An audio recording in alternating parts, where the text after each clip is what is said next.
Ja, god kvöld. Velkommen av Møti i kvöld, så vi strømt ur Ebenezer. Og vi vana at vi får synja vel vid, vi får synja sammen, og vi får høre Ingvard tala. Vi får börja vid sanchen som vi hørte just nu, Johan spelar just nu, sanchen som Pedro Haberg Yrste og Sunva Haberg gjort leie. Jeg elsker der blående henter, og synge vel vi.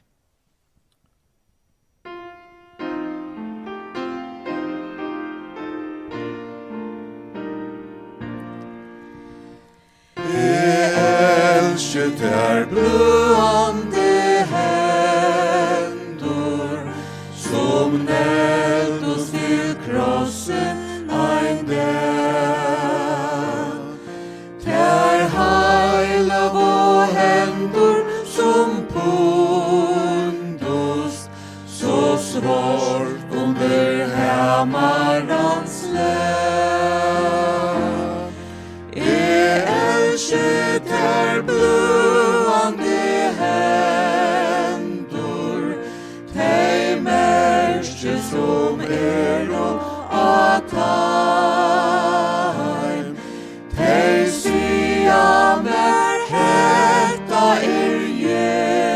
Jesus, tan dagene komma skal heim. Jeg elsker der blåande hendur, som rætt og stå imot mer blod. Hikkbaden hvert ut navn skriva stendur, stat opp til i evig erst mot. Jeg elsker der blåande hendur, tei merke som og taim. Tei sia mer hetta Jesus, tan dagene komma skal heim. Jeg elsker der blåande hendur, som glett og her sorgen vær stor. Som frelst og som grønt og som reist og så sjuka og nei borstor for.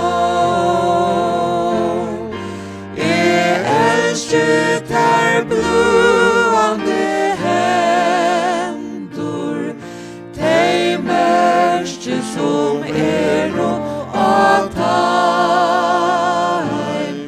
Tei sia mer hetta Jesus, tan dagene komma skal heim. Jeg elsker der blåande hendur, som her uttrykk have sett. Mer langes der hendur et fevna, ui himmelsen sæle ein dag.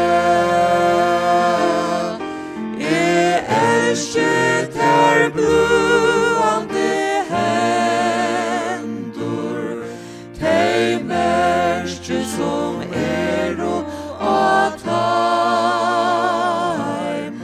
Tei sia mer hetta Jesus, tan dagene komma skal heim.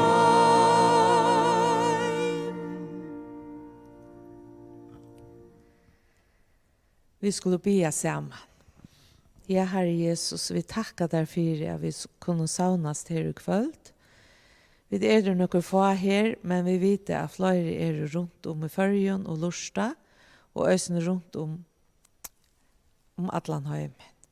Vi ber om at du må sikna kvann ønstekken av okken som lustar I hetta kvöld, Herre. At du må løya vi andatøynen og sikna til år som vi bor fram. Vi ber for Ingvard at du må gjøre honom visdom, kraft og styrke fra ter, og år fra ter, Herre.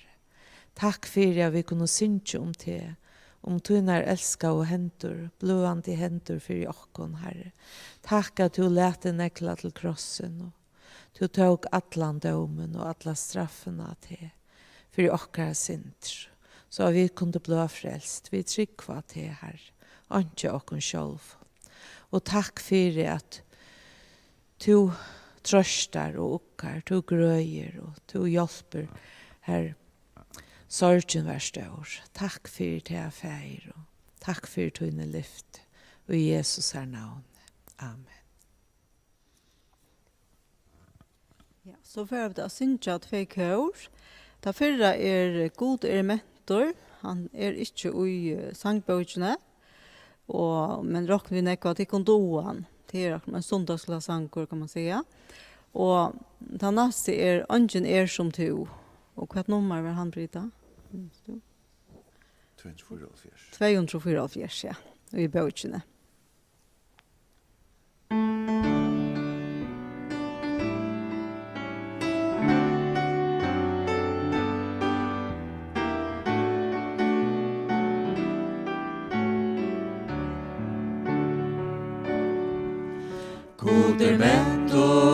Goder mentor, jeg vet at goder mentor, han løser bånd og fengar fruar gjer. Goder mentor, jeg vet at goder mentor, han løser bånd og fengar fruar gjer.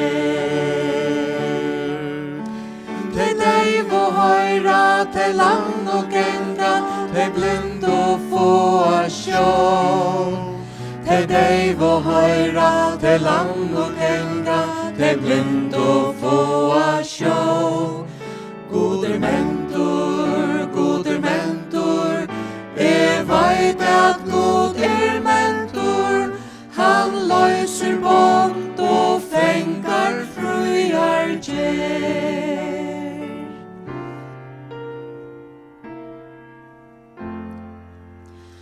Ungen som du,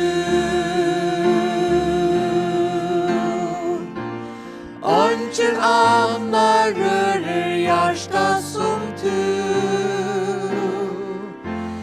Jeg kan leida atla evia tog, men tå, ungen som du.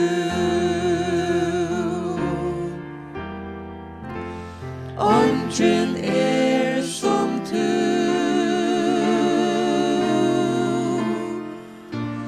Ungen annar rører hjärsta som du.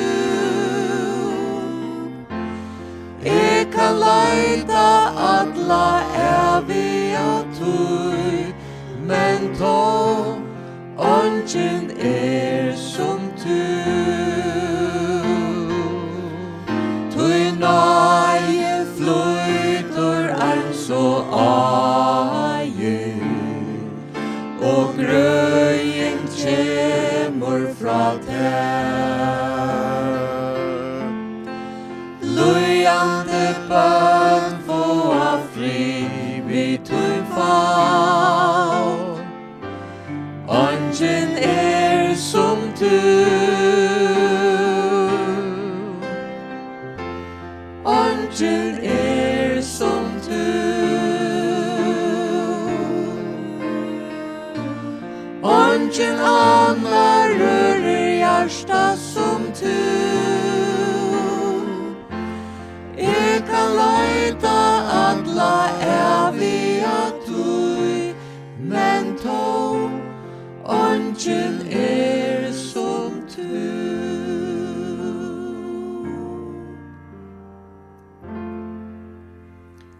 Gjør så vel, Ingvard. Takk for det. En annen velkommen av møte her til okken i Ebenezer. Og vi gledes at vi kunne fære og gjøre noen ting i skriftene og kunne dele det vidt ut i heimen som til sida. Og vi vågner at dette til sikning oppe i Jan. Og eisen at det kveitjer og ahoa at lese vågjere og at granske året heima til seg selv. Jeg får under at lese kapittel 3 i Ápostlasøguni, og jeg får lese fra vers 1 og alløydesindre inn i vers 12. Og Arne får jeg lese dette, så vil jeg gjerne nevne temaet til her om Grøðing, undur og tekjen, og hvordan det i forhold til vitnisburður. Og etter her må jeg si at til ingen om at Gud kan grøa, Gud kan letja, og Gud frelser, og det kanskje den største grøingen som han gjør i det. Men en menneske blir frisk fra sjuk og øron, det Gud som grøyer, og han mentor. Det ingen ivig om det, så om det noe som du hører meg si her i kveld, som motsier tog, så det egentlig miskilt, et la måste ombra meg. Det ingen ivig om tog. Men i hese hendingen det noe helt særlig ved suttja, og jeg kunne godt huske meg at konsentrere meg om just hese hendingene, og det som lydjast henne i Nødja testamentet. Så jeg leser fra kapittel 3 og vers 1 til vers 12. Peter og Johannes får sammen ned i tempelet om bønartøyman som var hin nødjende. Mæver som var læmen ur mårløyve var nå båren her.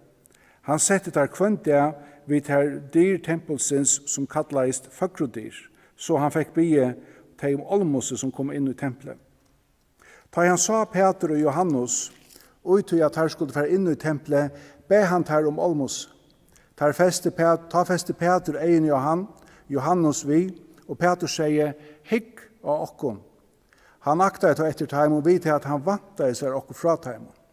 Men Peter sier, silver og gull eier ikke, men det som djevet her, og i navnet Jesu Krist, Nazareans, reis til og gakk. Og han tok i høyre hånd hansara, og reiste han opp.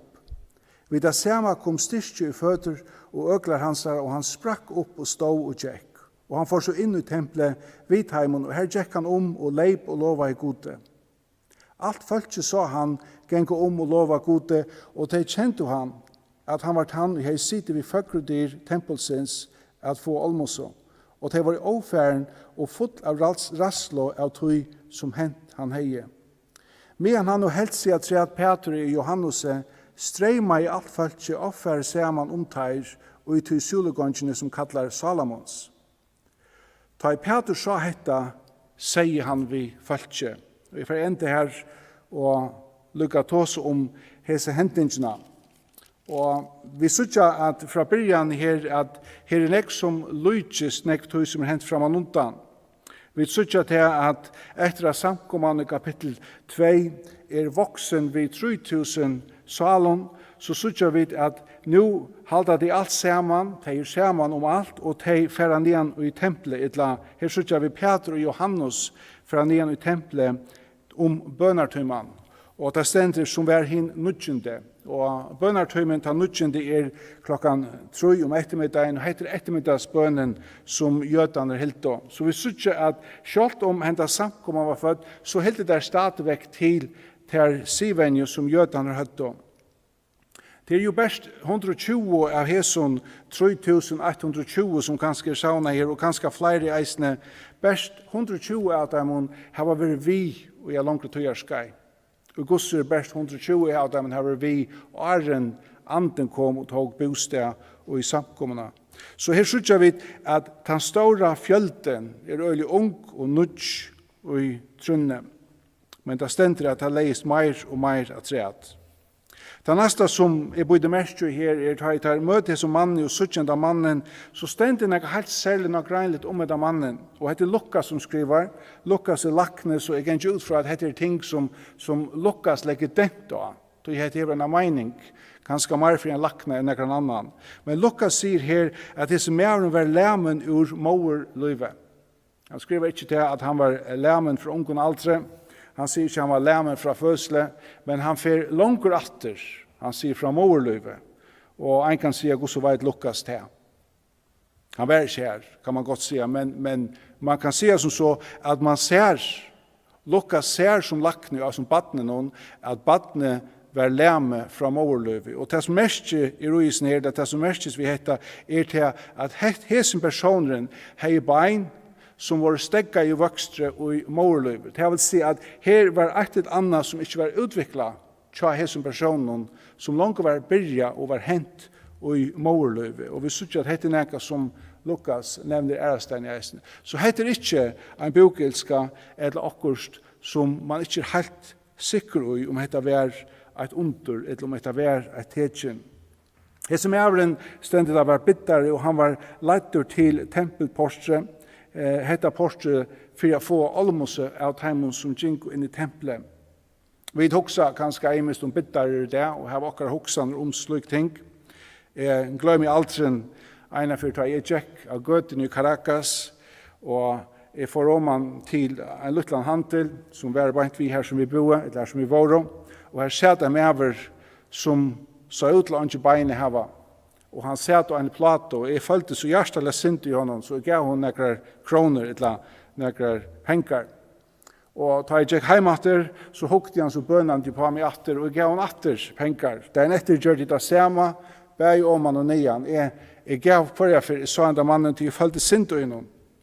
Så en for settene til for om han får meg en kaffemån. Da satt han en kaffestov i platen under armen, og beinene var i her. Dette var en svindlare som brukte dette. Og vi kjenner dette kanskje fra Størbøyen, hvordan svindlare misbrukar støvene til teimen som verre fire, og lykkes som djeva hesson et ringt år at være bitter eller hava tørver. Men det var helt greit at tog Jesus og at tog apostlene, at en som var bitter var ikke satter som en snøytere. En som var bitter var ikke satter som nekka verre utan forstand, minne vire at han forstand, men en som hei tørva hjelp. Og av mengan hatt som i skilje, så det så at bitteren gav møveleg eisne for folk at gjeva almoso. Så til at han var her, var til nytt for de som gav, til de vunnet seg skatter i himmelen. Så han var en parster av samfunnet. Dette var hans sosiale hjelp, så som vi kanskje det er til allmänna takke iver i slukken før. Så dette var en maver som er en tørv, og han var her av sønn og lovlige årsøk. Og han sitter og bytter. Og det stender her at ta i Peter og Johannes kom her og genga forbi han, ta byr han, bytter han fra dem. Og det stender som om at han hukte ikke og pater. Det stender som han bare ratter hånden ut til det færre forbi, og han vantar seg akkurst. Og det stender i vers 4, ta feste Peter egen Johannes vi, og Peter sier, hikk at okkon. Det vil si at meren ikke så mye som hukte, han korte bare hånden ut. Og han sier, hikk at okkon. Og meren aktar, tog han vantar seg akkurst fra taimon. Meren hever onka vantan om at han skal være grøtter. Han vantar seg pening. Han er onka trygg til å bli grøtter, då han vantar seg pengar. Og så sier Peter hisse kjente årene, silver og gull eier ikke, men det som have djeviet her, og i navnet Jesu Krist, Nazareana, reis til og gakk. Hisse årene hava runket opp i kjøkken øldene, og de av oss som kjenner Thomas Aquinas, som har lyst om han, vet til at Thomas Aquinas var en ung og ryke med over i Sundheime, og han gav avkattel på alt dette, og ble munker, og i 1225 til 1244 levde han, og han levde som munker, og han gav avkattel på alt rydgjødømme. Og ta av døven, en så i det, så var kyrkjan ekvelig ryk, og paven som kallades pave innocent annar, han selte avlatsbrev for at finansiera kyrkjene som han bygde. Og dette var noe som Thomas Aquinas ikke sa vel, og han domte det ikke. Og en av forstendet at Thomas Aquinas gikk seg inn i høttene her som paven satt og talte penger ved sønnen månen. Og paven som følte seg ytterlig av her som sier vi Thomas Aquinas, han sier, vi kunne ikke si som Peter langer at silver og gull eier vi ikke. og Thomas Aquinas sværa kjøtt atter og sier nei, og kyrkjan kan heller ikke skje reist jo gakk langer kanon. Og hese årene fest og kyrkjesøve at av slukan hatt for alt av lei. Men her sutja vi at hese mer vanta seg penkar. Han vanta seg en stutta løs, og han fer en lengtøya løs, og han var grøttur. Og det stender at han leip og lova i god. Jeg mener som onka de har brukt beinene. Jeg mener som Lukas Lakne skriver om var lemmen fra Moerliv. Her hendte et under som var absolutt sjøngst, og som et hetjen. Og det stender at han dansar, han gjør filmleik, han hoppar rundt der, som der i tempelen. Dette skapar en røring og folk streymar til offer om hva det som hent. Og så stender dette i vers 12. Ta i Peter sa hetta, sier han ved folk. Og så får Peter at tala en tale. Nå han finner oppmerksomhet. Hele anden hever drige folkene til en henting til å se tetjen, og nå tetjene peikar tetjen av nekka som Peter for å tåse om, og han tåser om en bådskap om en Kristus som deier, gjeraver og oppreist, og som lever. Og han tåser om hin oppreistna Kristus. Henta bådjen som ble via tåse om henta samme bådskapen om den oppreistna Kristus. Hette oppreistna bådjen. Det er en veldig god samanbering eisne vi kapittel 2. Vi hukte etter det som senast, da vi tok seg om ta i samkom ble født. Og i Ápostlasøguni 2, vers 1-12, ta i de hørte ljå av himmelen, og så kom de, og så hørte de tale i sin egna tungomale, og så hoksa de og sier i vers 12, hva man hetta vera, hva man hetta menas vi, og hva gjør Peter? Jo, så får han tale en tale til der om hin oppreisna Kristus. Heter tetjen, heter under, nega som i serflotje som peikar av nega. Peter nevner det eisen i talene tjassar og i kapittel 2. Han sier hetta og i vers 22. Han sier til menn av Israel, høyre hes i år, Jesus og Nazaret mann, og jeg gode var prekvar for tikkum vi kraftar gjeron, undrun og teknon, som god vi honom gjør det mitt i mittlen tikkara, så som tid sjálfur vita. Det vil si, det var vust hvor han var, og tjokken hese undrunne og teknene var til prekva. Hette langt å profetera atter i Gamla testamentet, og vi kjenner versene vel fra Isaias 35, vers 4-6 sier hetta, sier vi henne benka fotlo, gjørstå, ver horest, øttest ikkje, hitje herre godtikkara, han kommer vi hemd, endurgjalt kommer fra honom, han kommer sjálfur og frelser tikkun. Ta skulle eio hina blind nå være åpna, og øyre hina deiv være leten opp. Ta skal hin lamne leipa som gjørstur, og tungur hins malleisa feknast, tog kjeltur vedla opp ur øyemørsene, løtjer av hinn i øytno lei. Jesus sjálfur siterar i eisens i versene, ta Johannes døypar sendte tænar til hansara, Johannes var sette faster, og det synes som om at Johannes begynt å missa måte, og han sendte några tænar til Jesus, som spyrja Jesus fra Johannes, du han som koma skulle, eller skulle vi bo i en annan, bo i etter en øron? Og Jesus sverar honom i Matteus 11, vers 5, han sier, si hetta vi Johannes, han sier blindsutja, og lämen genka, og spedalsk for å rensa, og deiv høyra, deiv rysa opp, og evangeliet vil boa fatakom. Det vil si etter et tetjen, som peikar av en sannleika at Herren Jesus Kristus opprisen. Og i Matteus 15 så gjør vi at Jesus grødde, og han visste tetjen av samme hatt og prekva i hver han var. Johannes 15, vers 30 og 31, her sier han, ta kom nekk folk til hansara, de høtte viser læmen, blind, stum, kriplar og mong ånder, de lødde de for føtter hansara, og han grødde de så at folk ikke undreist. Ta det så i at stum tala og kriplar vår grøtter, læmengjenko og blindsove, og de prysa i gode Israels. Det vil si prekveni om at han vært han Messias som lova var vær.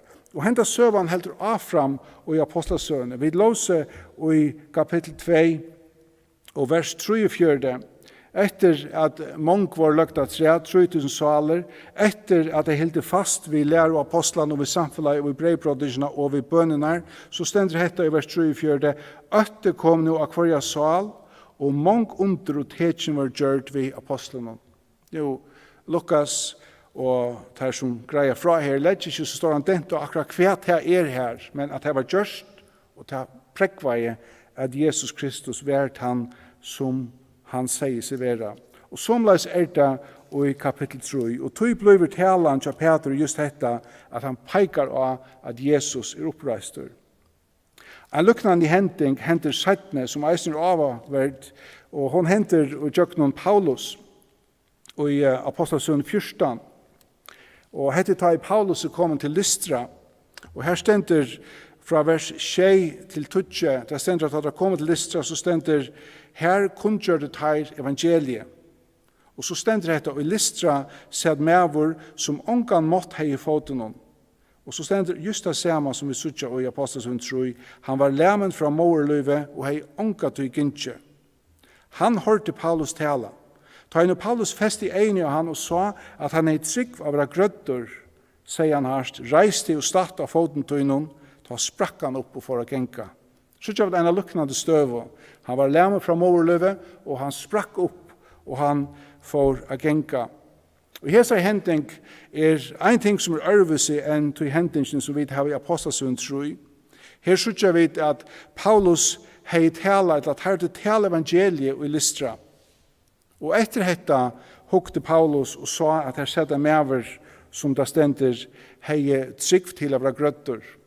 Året av grødder, merker av gjørde ratter, og kunne eisne være sagt han trygg til å bli frelstor.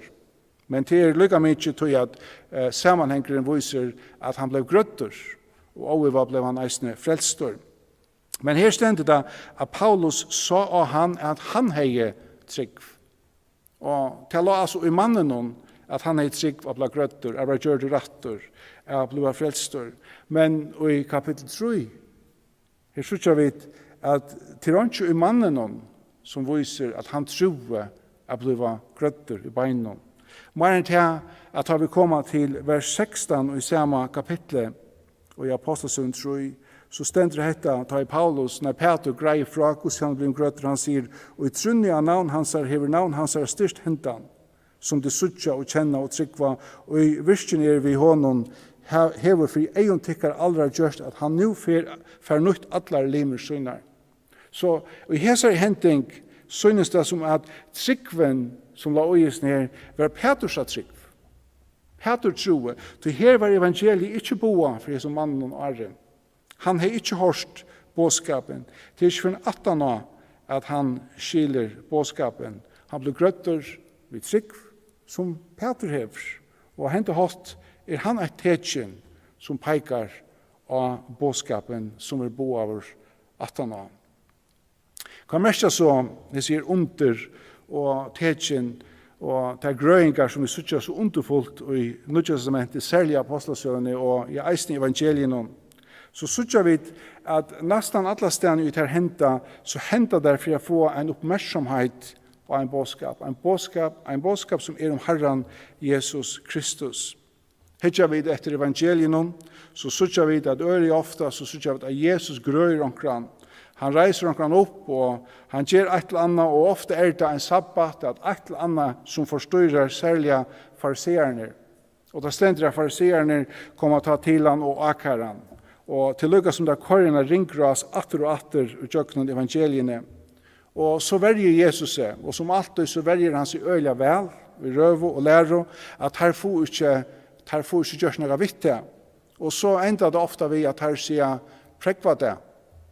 Vise okkon at det passer. Det vil si at her byrjar vi en i grøing, her byrjar vi en undre, her akar han for det, han forsværer seg, og så ber jeg der om et annet tekjen for å prekva at han han som han Tog at han vil ikke.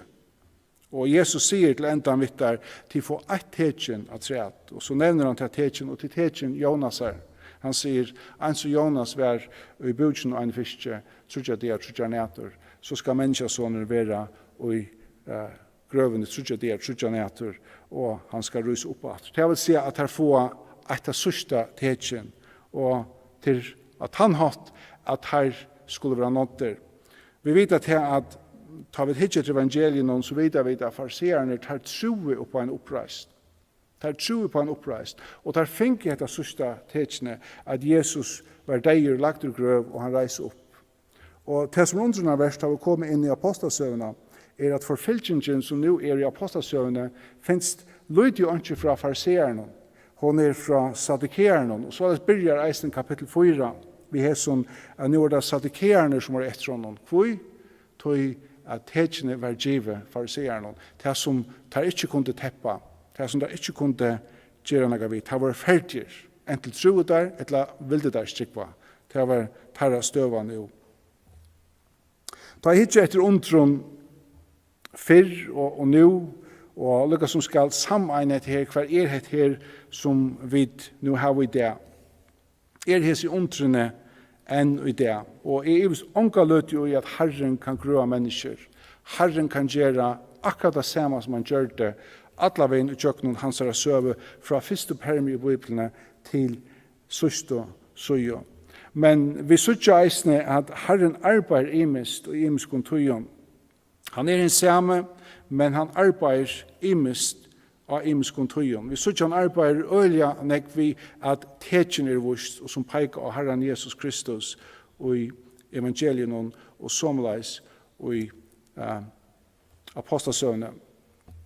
Men tar vi så lesa framhaldande om kraftargjernar og vi kanskje komme opp til okkara tøy, så sørger vi ikke så nek til hese tingene i det. Jeg skal ikke si at dette ikke henter, jeg skal ikke si at ånden hever seta, men vi sørger ikke hese undrene av samme hatt som vi sørger det i Ápostlasøguni og evangelien. Og det er en ting som er veldig områdende, tar man ser seg kraftargjernar som man gjør, som viser et eller annet, det gjør der for at flyta en iva fra tog hjertan som ikke tror. Det er hjertan som ikke tror av noen sannleggere skriftene, så blir det et undergjørst som og en slikon støye at det flyter atlan iva. Og et som det har til felles at hese folkene suttja undrene. Og her ligger en litskil, alltid som til okkon, at vi kunne høre om at det er under. Onkel kan fortelle meg til under ærastene, men under her, det er suttje undrene, og det høyre bådskap. Og via suttje undrene, så flytes og åpnes hjertetarra til at her kommer motor bådskapen. Det vil si at undrene en peitjefinger som peikar av Kristus. Og der kan man godt høre om ting, men skriften viser dette at det er noe som vi suttja, til at tekjen, til at flyter i vann. Hvis jeg kan fære sinte langer i min egen og nye støve, og ta i hugsi under, og hugsi det, og hugsi det som vi suttja i Nødjastamentet, særlig Ápostlasøguni, og så opp til Korintiabrev, og Efesusbrev, i Ærastene, så jeg til avskåen at hese undren særlig, det under som hendet tar for en årsøk, ikke tog god kan gjøre det som han vil ut det, og han gjør det også, men hese undrene var særlig, og det visste jo noen særlige ting. Og i Hebreabrevene kapittel 2, vers 1-4 leser vi dette, og her samkomman kommet langer, heter kanskje 8 trus, og i søsta lei. Her stender dette, tøy må vi så mykje mer akt etter tøy som vi da har hårst, så vi reker ikke bort fra tøy.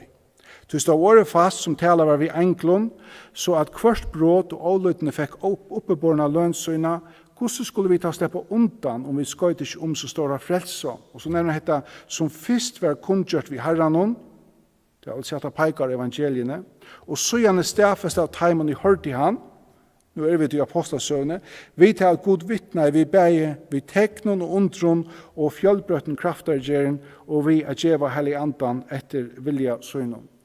Det synes for meg til å lese etter verset at det nek som henter av døven Jesus og det nek som henter i byrjan i Ápostlasøguni, men så henter et eller annet som man kommer langt opp i tøyna. Det brøytest. Ikke til at Gud ikke kan grøa, ikke til at Gud ikke kan gjøre ting ut av sin elskende hjerte, men i forhold som tekjen synes det ikke å være såleis at Gud virkar attana, til lukka som stekkar. Og hvis jeg, og dette er min personlige avskan, hvis jeg leser skriftene rett, og jeg skiljer rett, det vet jeg ikke om jeg gjør, men såleis det så kommer i løtene, at hvis jeg leser 1. Korintiabrev 13, så sutter jeg noen vers fra vers 8 til 13 som tås om noen ting som stekka og noe annet som heldur av fram.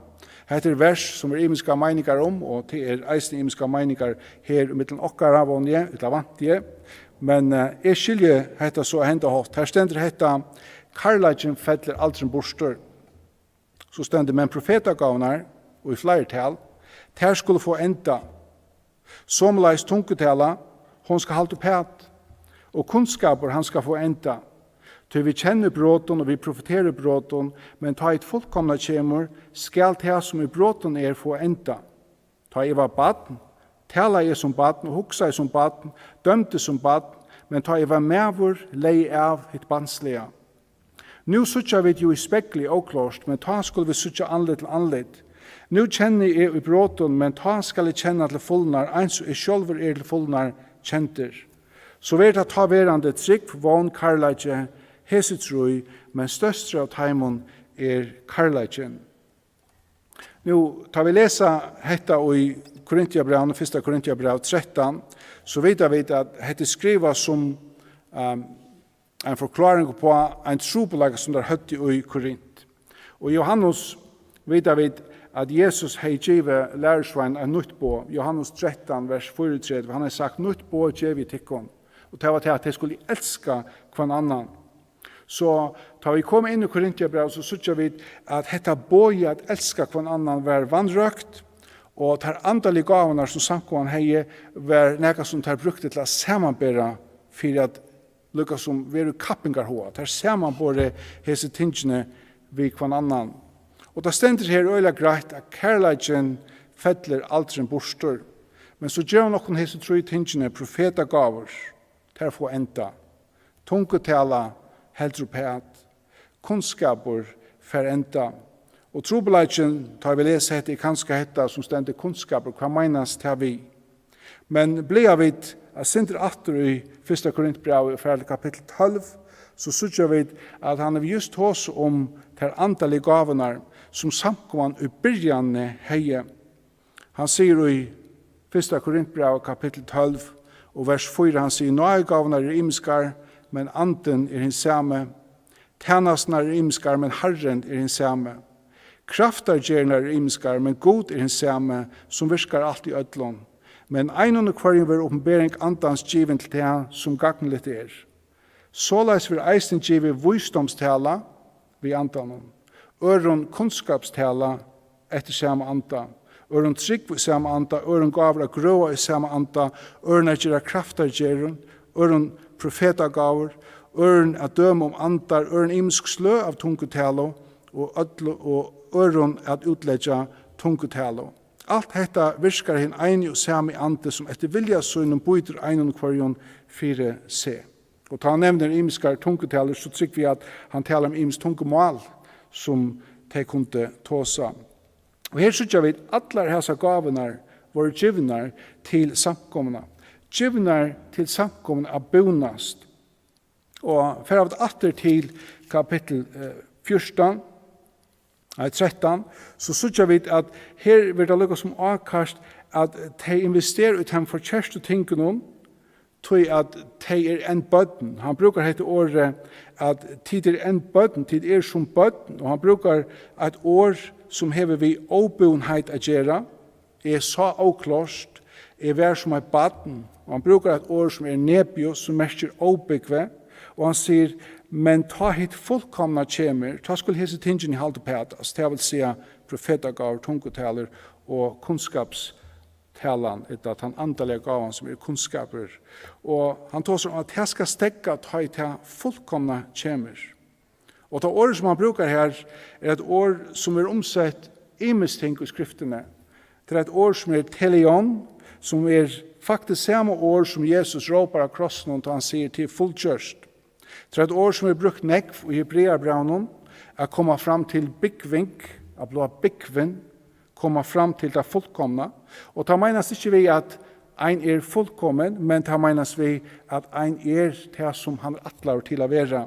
Och jag tycker att här talar han om samkomna. En tøy i samkomna som hon flyter sig till att vara mer bekväm. Och jag tycker att hvis vi hittar efter Efesusbrevnen kapitel 4, så ger vi att han också går mening, till han brukar akkurat samma år här i här som parten. Han säger i Efesusbrevnen kapitel 4, och detta brev vi skriver 6-8 18 av Korintiabrev, vi heter skriva från Rom om lei år trusch. Han säger detta från vers 11, han gav okkom nekrar til apostlar, nekrar til profetar, nekrar til evangelister, nekrar til hirar og lærarar, fyrir at hinn i heilav skulle være gjørt fullkomne i tjenestaverket. Nå, hatt året fullkomne, ikke det samme året som vi har hukket etter. Men han sier, lika med Kristus til oppbygging, inntil vi ødelvinna fram til å være ett utrunne av sånn gods og kunnskapen om han, til at være fullvaksne menn. Her bruker han året telion, samme året som ta fullkomna skal komma, til å være fullvaksne menn, til vakstramark fytling Kristusar. Og hva sier han så? Så skulle vi ta ikke være langer bøten, og lete oss kaste og reke her og her av hver en lærdomsvinde tølt av snilt og mennesker vi svika brøkt om vittlonar. Nei, sannleika noen trygg og karlega skulle vi ta atlan hatt vekse opp til hansara som høtte Kristus. Tog ut fra honom vil alt lika med samanbundi og samanknutt vi hver bandi i han djever, og såleis vekser til vøksøyn som lika til oppbygging og i karlega. Alt etter tarra virskan og tilmålt hver parste fyrir seg. Her brukar han akkurat samme åra le. Han tog som ikke være bad og bekven, men å være bekven. Det fullkomna, være det som man skal være, og å varva det som skal halte av, som karlagen. Og for jeg rundt dette av, og for jeg kanskje gjøre det mer skillet, så husker jeg om det suttje hese undur, som vi suttje i Ápostlasøguni. Og la meg si at jeg er nok til slett ikke av god gjør undur. Jeg er nok til slett ikke av god grøyer. Men de undrene som har vi tegjen å gjøre, ta det var brukt som tegjen, så hevda neka vi byrjana å gjøre. Byrjana. Kristus kom, han gjekker å gjøre, han gjør det tegjen, som peikar av hvor han var. Apostlaner helt av i samme anda, der gjør de under, og det var tegjen, og det peikar av Herren Jesus Kristus var opprisen. Det var unga de atla til å bli tjattnen av båtskapen. Men disse tegjene var en peikefinger av at han risen. Og som samkomman nu vekser og blir mer, som året vi brukt her, fullkommen, mer byggven, så sørger vi at mer og mer vil oppenbere til disse samkommene. Galatia-brevet, som lærer oss noe frelse, skriver i år 84-94 ångstene her. Thessalonikebrøven, som lærer oss noe bortrykkingene, skriver om leihaltrush, einhaltrush. Samkommeordanen, som vi sørger i Korintiabrøven, som eisen 4-haltrush, 5-haltrush. Og så sannleggene om andans mått, og at fylgjast vi heilig andan, som vi lærer i Rombrevnen, og i år 5-haltrush, og så var det.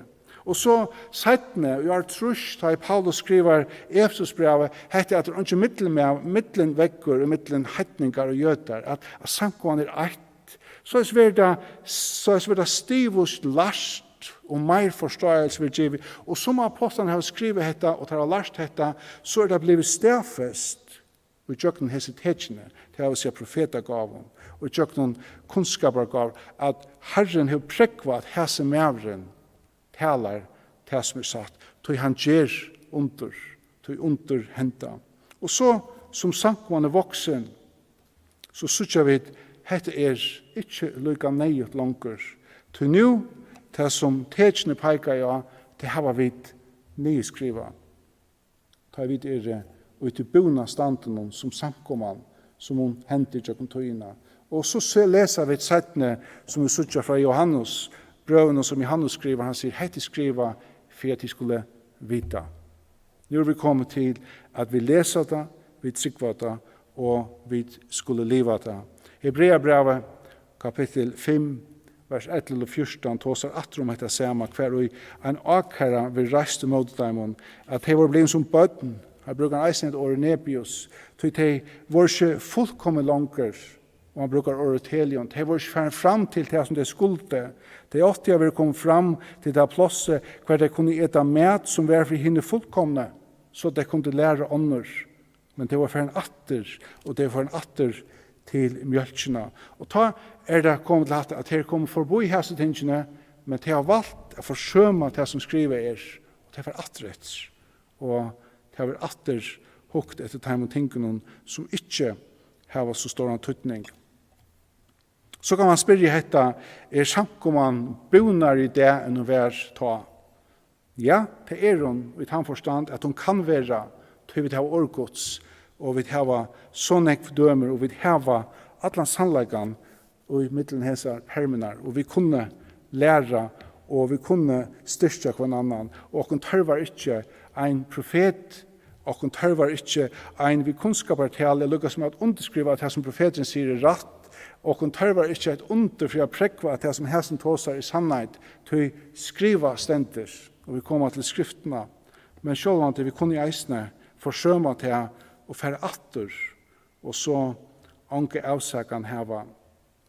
Så da jeg sutje hese under, og jeg sutje hvordan ofte til grupe okkon mer enn den sannleggen av Kristus i risen, så det tog at vi som badne, at vi var gripen av tog som særlig, det som utenfor okkar forståelse.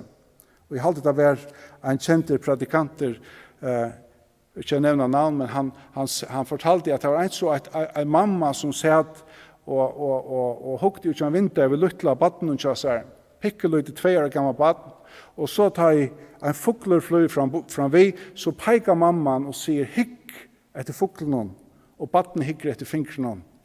Og spennende, tog mamma sier hikk etter fuglen. Og ofta såleis det vi tar vi hokk som under og tetjen i det. Vi hikker etter tog mer enn det som tar peikar av, som Herren Jesus Kristus opprisen.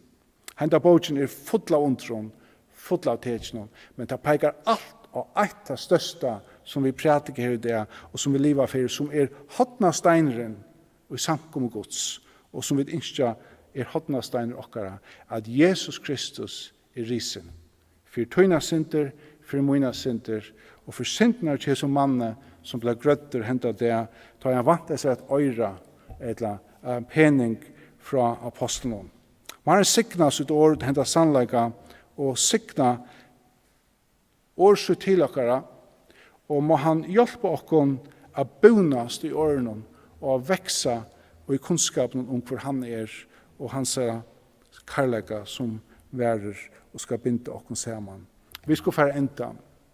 Heilig God, vi takkar til for årtut, vi takkar til for hesar sann og søver som vi kunne lese, Herre. Vi takkar til for at vi kunne skilja der, Herre, og hun tar ikke av fløtja tingene, Herre, og jeg vågner ikke av gjørst her i kveld, Herre. Jeg ber om at det som sagt og det som kommer fram fra her, og jeg ber god om at det talar til gjørst vår.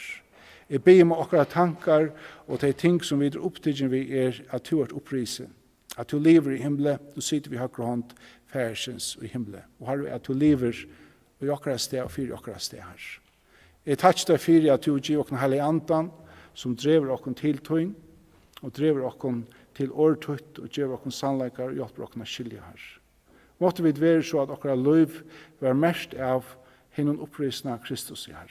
At vi var opptidgen av hæsson, og om alt i okkara liv, at dette var sett fremst og først, og i okkara daglige liv i her.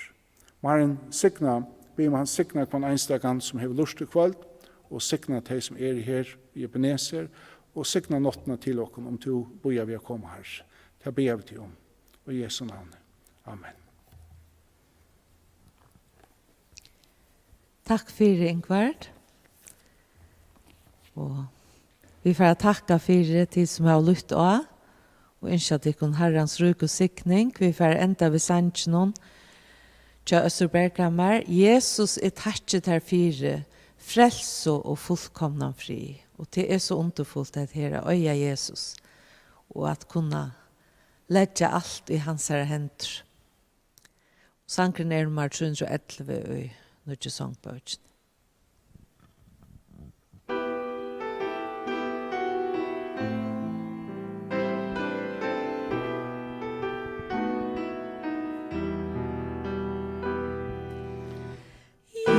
Jesus I takkje der fire, frels og fullkomnan fri.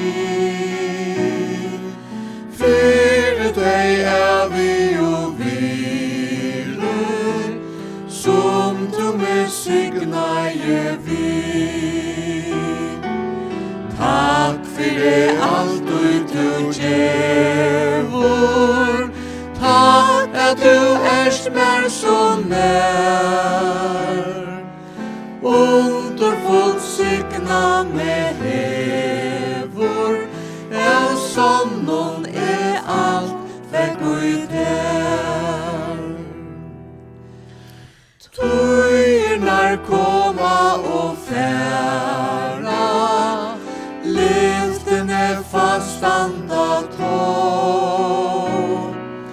Ordet skal liva og væra, signingar kjelda så gå. Takk for alt du gjevor, takk at du erst mer så nær. Underfullt signa med hevor, sånn alt vekk ut her. Ta imot hjärsta ta blöjer, och av syndene sars. Takk at du bindur og grøyer, sjálvor du syndena bars. Takk for alt du gjevor, takk at du erst mer så nær. Underfullt signa med hevor, sånn alt vekk ut her. Eia mot lango kan homa, stegen og i durdene her. Salmen og i himmelsens ljoma, frutjer skal lovsynja ter.